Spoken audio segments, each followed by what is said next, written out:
আজকে আমাদের গন্তব্য রঘুরাজপুর, সাক্ষীগোপাল মন্দির আর পিপলি। এর মাঝে পড়বে দেবী বটমঙ্গলার মন্দির। সেখানেও কিছুটা সময় দাঁড়াবো। প্রথমে ভেবেছিলাম বাইক ভাড়া করে যাব, কিন্তু হিসেব করে দেখলাম বাইকের ভাড়া যে খুব কম কিছু পড়ছে তা নয়। আর সাথে সেদিন বেশ গরম ছিল, ফলে গাড়ি করে নিয়েছিলাম। যে হোটেলে আছেন তাদের বললে বা ছোট ছোট ট্যুর প্যাকেজের গুমটিগুলোই বললে কিন্তু গাড়ির ভাড়া অনেক বেশি বলবে। তার চেয়ে রাস্তার পাশে যে গাড়িগুলো দাঁড়িয়ে থাকে তাদের সাথে দরদাম করে নিলে ঠিকঠাক রেট পাবেন। আজ আমাদের পুরীতে দ্বিতীয় দিন। এখন বাজছে প্রায় 12টা, মানে ওই পৌনে 12টা। আমরা পুরী হোটেলের সামনে থেকে কথা বলে একটা গাড়ি বুক করে নিয়েছি। আমাদেরকে যিনি নিয়ে যাচ্ছেন তিনি হচ্ছেন মিঠুনদা, এই যে। আর হ্যাঁ, একদম স্পষ্ট করে বলে নেবেন কোন কোন জায়গায় যেতে চান, রেট কত, এসি চলবে কি চলবে না ইত্যাদি।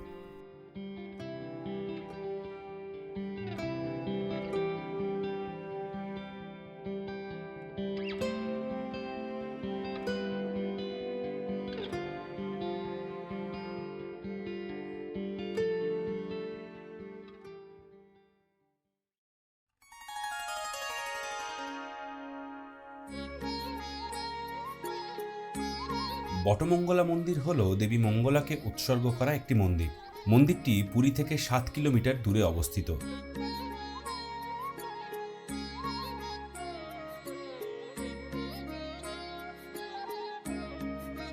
কথিত আছে যে পুরাকালে যখন তীর্থযাত্রীরা জগন্নাথ মন্দিরে আসতেন তখন আগে এই মন্দিরে পুজো দিয়ে যেতেন।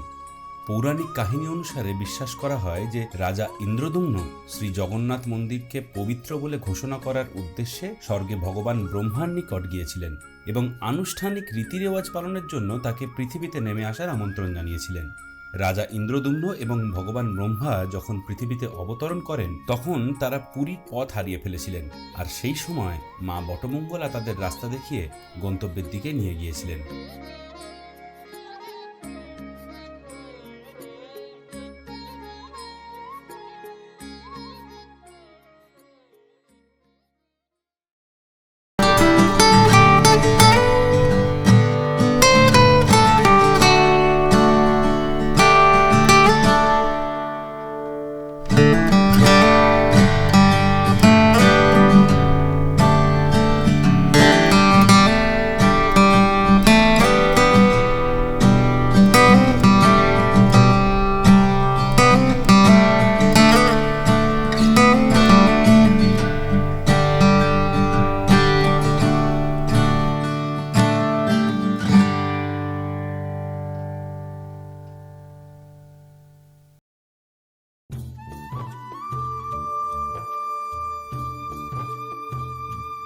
পুরী জেলার এই ছোট্ট গ্রাম রঘুরাজপুর ভারতের সাংস্কৃতিক মানচিত্রে এক অনন্য স্থান দখল করে আছে।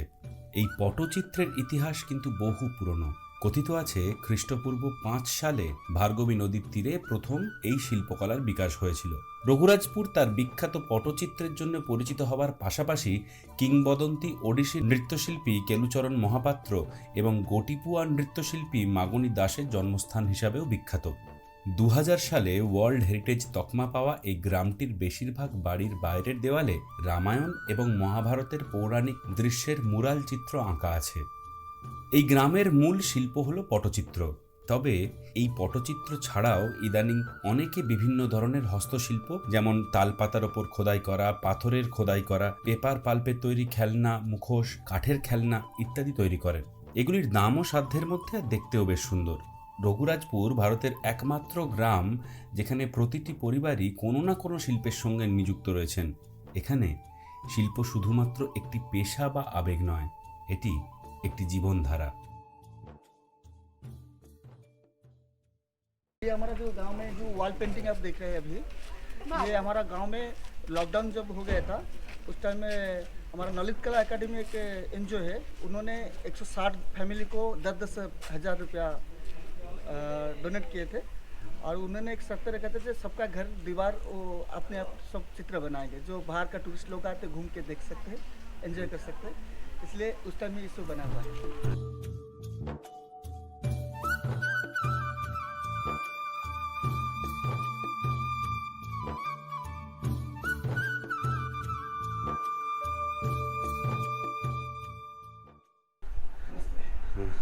हमारे घर है ना, हमारा पापा ने स्टोन का ऊपर काम करते हैं, पत्थर लकड़ी का ऊपर कंधा से, हम लोग कंधा से इसमें 3 साड़ी जॉइन किया हम लोग ने। 3 लेयर का साड़ी है, कटन साड़ी है, और सूखने के बाद ये हार्ड होता है, इसको कभी गिरा नहीं लगता है। पट्टचित्र मीन्स फोटो पहले कैनवास बना करके फोटो, उसके बाद चित्र बना के पट्टचित्र उसको बोलते हैं। इसका मतलब ये राधा कृष्ण जी का एक रासलीला का काम था, रासलीला। राधा कृष्ण के गोपियों के साथ महारासलीला बना रहे हैं। जो व्हाइट कलर बना जाती है वो सीसल का पाउडर है ये वाला, ये रंग में हम लोग यूज करते हैं। व्हाइट कलर जो होता है सीसल का पाउडर में बना जाती है, और दीप जला के जो रूखा काजल लगता है ना, वो काजल को हम लोग ब्लैक में यूज करते हैं। और जो येलो कलर है वो हरिताल कलर का है, मिट्टी है, और हरिताल कलर में उसी सभी कलर में वही गम मिला जाता है। अच्छा, वो बेल का। और जो लाल कलर है वो हेंगुल पत्थर का कलर है, और जो नीला कलर हम लोग यूज करते हैं इंडिको, खंडे नील को यूज करते हैं। हाथ से जैसे जो 5 ओरिजिनल कलर है इसको हम लोग मिक्स करके 25-26 कलर तैयार कर सकते हैं।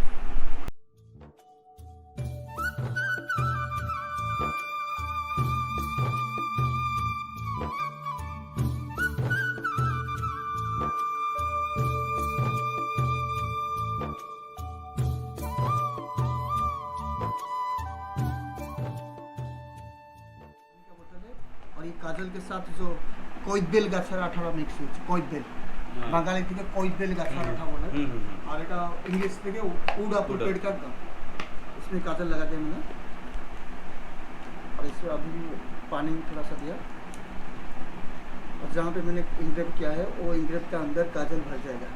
अब और उसके बाद अब जितने बार भी वॉश करने से ये काजल नहीं जाएगा, एक बार से पूरा परमानेंट हो जाएगा।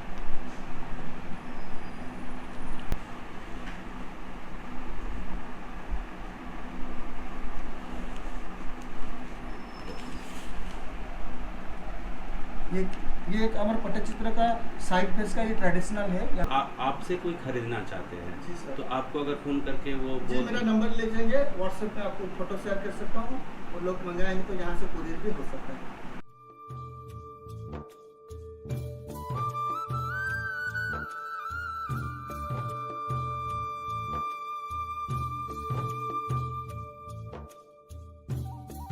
जय जगन्नाथ।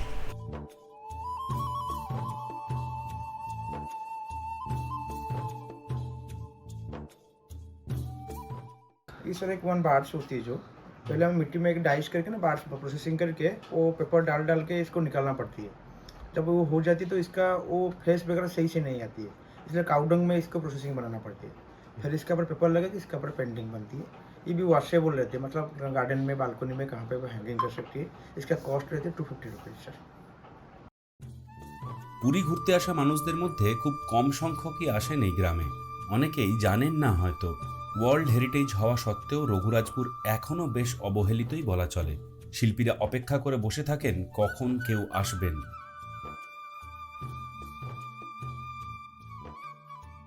অফ সিজনে হয়তো সারা দিনে 2-3 জন এলো, আবার হয়তো আপনি গেছেন কিন্তু আপনি কোনো কিছুই কিনবেন না, তবুও আপনাকে তারা ঘরে নিয়ে যাবেন, পটচিত্র কী, কিভাবে কাজ হয় সেই সম্বন্ধে ধৈর্য ধরে বলবেন, একের পর এক পটচিত্র খুলে দেখাবেন, হাসি মুখে আপনাকে বিদায়ও জানাবেন, যেন আপনার ভালো লাগার প্রতিক্রিয়ার জন্যেই অপেক্ষা করে বসেছিলেন তারা।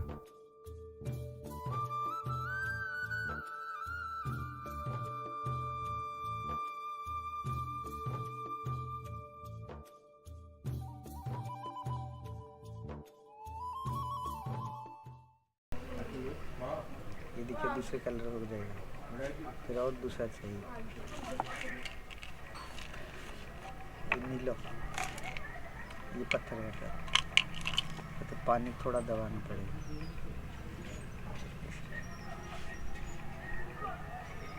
ऐसा देखिए,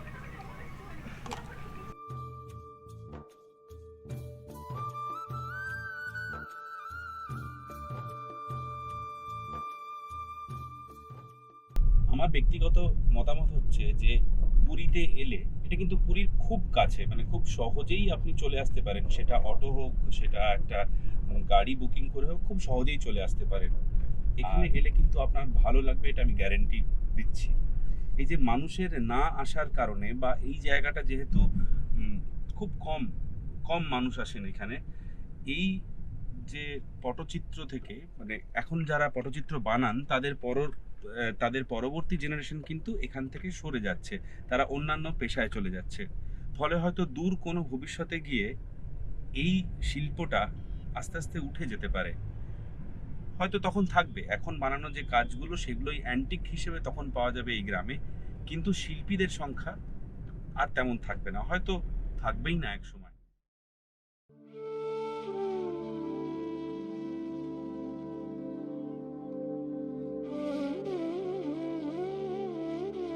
রঘুরাজপুরকে বিদায় জানিয়ে আমরা এবার সাক্ষী গোপাল মন্দিরের পথ ধরলাম। পুরী থেকে প্রায় 17 কিলোমিটার দূরে অবস্থিত এই সাক্ষী গোপাল মন্দিরের নির্মাণের পেছনে একটা দারুণ গল্প রয়েছে। কথিত আছে একদা গ্রামের এক ব্রাহ্মণ সন্তান গ্রামের প্রধানের কন্যার প্রেমে পড়ে, কিন্তু সেই ব্রাহ্মণ সন্তান দরিদ্র হওয়ায় গ্রামের প্রধান তার কন্যাকে বিয়ের জন্য সম্মতি দেননি। এর কিছু সময় পরে গ্রামবাসীদের অনেকে মিলে বৃন্দাবন তীর্থ করতে গিয়েছিলেন। সেই দলে গ্রাম প্রধান যেমন ছিলেন তেমন ছিল সেই দরিদ্র ব্রাহ্মণ যুবকও। তীর্থযাত্রা সেরে ফেরার পথে গ্রাম প্রধান এক ছোঁয়াচে রোগের শিকার হন। এই সময় গ্রামবাসীরা তাকে ছেড়ে চলে গেলেও সেই যুবক তাকে সেবা শুশ্রূষা করে সুস্থ করে তোলে এবং তিনি কৃতজ্ঞতাবশত সেই যুবকের সাথে তার কন্যার বিয়ে দিতে রাজি হন। এদিকে গ্রামে ফিরে আসার সাথে সাথেই গ্রাম প্রধানের সিদ্ধান্ত বদলে যায়। যুবকটি তাকে তার প্রতিশ্রুতির কথা মনে করালে তিনি বলেন এমন কথা তিনি বলেননি। ফলত যুবক যদি কোনো সাক্ষী নিয়ে আসতে পারে কেবলমাত্র তবেই তিনি যুবকের দাবি মেনে নেবেন। শক্তি চট্টোপাধ্যায় লিখেছিলেন, ভালোবাসা পেলে সব লণ্ডভণ্ড করে চলে যেতে পারি। আর এই যুবকও ভালোবাসা পাওয়ার জন্য গ্রাম ছেড়ে শটান হাজির হলো বৃন্দাবনে। ভগবান শ্রীকৃষ্ণের কাছে প্রার্থনা করে বসল, তিনি প্রেমের অবতার, সুতরাং তাঁর ভক্তের ভালোবাসা বাঁচানোর জন্য তাকে সাক্ষী হিসেবে যেতেই হবে। শ্রীকৃষ্ণ পড়লেন দ্বিধায়, ঈশ্বর হয়ে মানুষের কাছে সাক্ষী দিতে যাবেন। এদিকে যুবকের প্রার্থনাও তার মন ছুঁয়ে ফেলেছিল। ফলত তিনি যুবককে শর্ত দিলেন যে তিনি যুবকের পেছনে হাঁটতে হাঁটতে যাবেন ঠিকই, কিন্তু যদি যুবক পেছনে ফিরে দেখে তবে তিনি সেখান থেকেই ফিরে চলে আসবেন। শুধু পায়ের ঘুঙুরের শব্দ শুনে যুবককে বুঝে নিতে হবে তিনি আসছেন কিনা। এইভাবে প্রায় গ্রামের কাছাকাছি পৌঁছে যাবার পরে এক নদীর চরে বালি থাকার দরুন যুবক আর পায়ের শব্দ শুনতে না পেয়ে পেছনে তাকিয়ে ফেলেন। আর শ্রীকৃষ্ণ তাঁর শর্ত মতো তৎক্ষণাৎ প্রস্তর রূপ ধারণ করেন। যুবকের তখন যারপর নাই বিধ্বস্ত অবস্থা। তবুও সে কোনো মতে দৌড়ে তার গ্রামে পৌঁছে গ্রামবাসীদের জানায় যে স্বয়ং গোপাল তার সাক্ষী স্বরূপ এসেছেন। গ্রামবাসীরা তার সাথে আসেন আর গোপালের এমন জীবন্ত প্রতিমূর্তি দেখে হতবাক হয়ে যান এবং গ্রাম প্রধান শেষমেশ এই যুবকের সাথে তার কন্যার বিয়ে দিতে রাজি হন। এই সমগ্র মন্দিরটি স্থাপনা করা হয় 1100 শতক নাগাদ। কবি জয়দেবের গীত গোবিন্দর অনুপ্রেরণায় পরে এখানে শ্রীকৃষ্ণের পাশাপাশি রাধার মূর্তিও স্থাপনা করা হয়েছিল।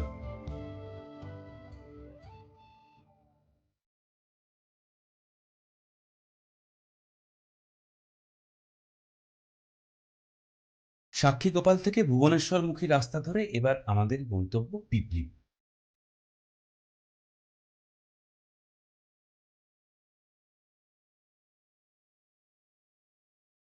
পুরী থেকে 38 কিলোমিটার দূরে পিপিলি বা পিপলি অ্যাপ্লিক কাজের জন্য বিখ্যাত, যা ওড়িশার এক ঐতিহ্যবাহী শিল্প বলে বিবেচিত হয়।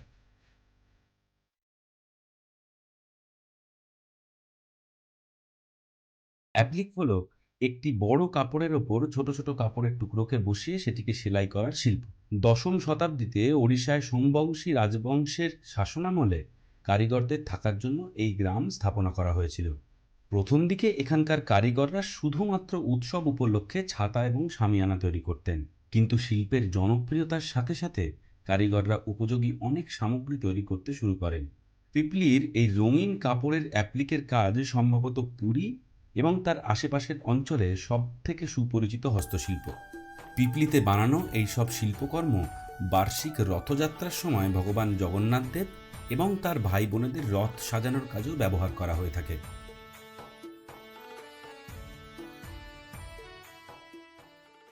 ये जो होता है ना, हमारे पिताजी करते थे और हम भी करते हैं। उनका भी बेटा भी कर रहे हैं। अच्छा, ये कर रहे हैं तो वही तो हमारा धंधा है, काम करेंगे तो कुछ वो ठाकी टीकी का काम करेंगे। आजकल के ज़माने में ये जो लोग हैं ना, सब वॉल हैंग करने के वो इसको यूज करते हैं, बेडशीट बनाते हैं, बेडशीट यूज करते हैं।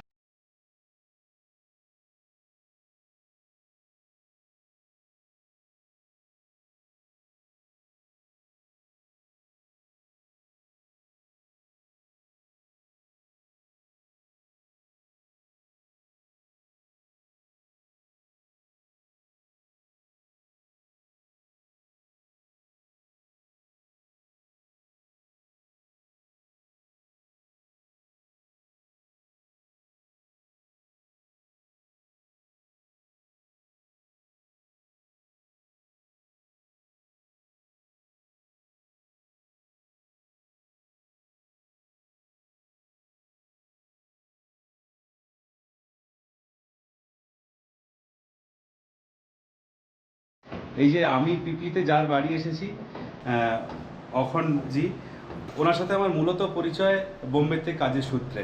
ওনার আরেকটা পরিচয় হচ্ছে উনি কিন্তু লেখালেখি করেন, মানে ওনার একটি বই আছে যাতে জগন্নাথ দেবকে নিয়ে 108টি গানও রয়েছে। তো আরও যেটা হচ্ছে মজার বিষয় যে অখণ্ডজি কিন্তু তার মানবাধিকার ক্ষেত্রে কাজের জন্য এখন অবধি একবার ইউএনএ গেছিলেন, সুইজারল্যান্ডে জেনিভাতে যেখানে সম্মেলনটা হয়, এবং একবার ইউএসএতেও কিন্তু ঘুরে এসেছেন, এবং পুরোটাই কিন্তু তার এই মানবাধিকার ক্ষেত্রে কাজের জন্য।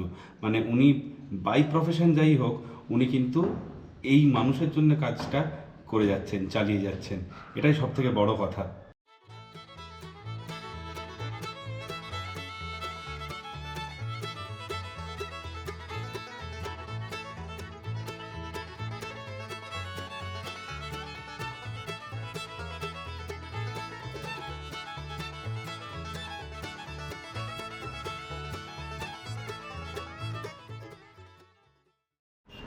পিপলি থেকে পুরীর দিকে যাওয়ার আগে এই সাক্ষী গোপালের কাছে কিন্তু এই চায়ের দোকানটা খুব বিখ্যাত। আমরা যার সাথে আমরা যাচ্ছি, মিঠুন, সে বললো এখানে দাঁড়িয়ে একটু চা খাওয়াই যেতে পারে।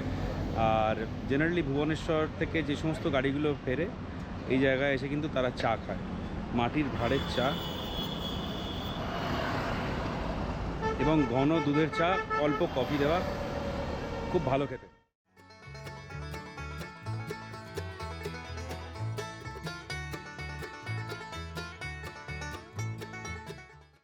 এই বাঁধাকপির পকোড়াটা কিন্তু মাস্ট ট্রাই, একদম ঠিক দোকানের পাশে একটা জায়গায় গরম গরম ভাজছে, এটা চা দিয়ে খেতে কিন্তু হেভি লাগছে, মাস্ট ট্রাই।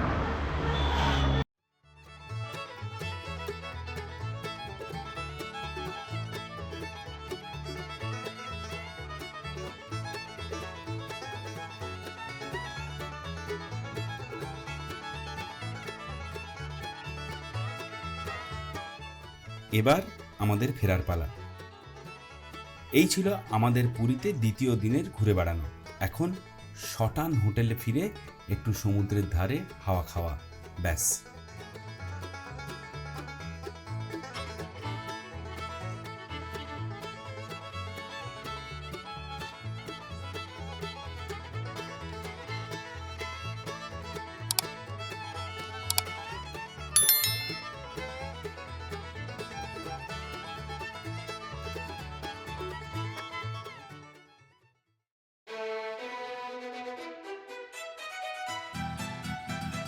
আমাদের পুরী ঘুরে বেড়ানোর তৃতীয় দিনে ওটিডিসির বাস বুকিং করে আমরা বেরিয়ে পড়েছিলাম সাইট সিইং করতে। সেই ভিডিও নিয়ে আসছি খুব তাড়াতাড়ি। আজকের ভিডিওটা কেমন লাগলো অবশ্যই কমেন্ট করে জানাবেন। ভালো লাগলে চ্যানেলটা সাবস্ক্রাইব করে রাখুন নিচে থাকা সাবস্ক্রাইব বাটনে ট্যাপ করে। ভালো থাকুন, দেখা হচ্ছে খুব তাড়াতাড়ি।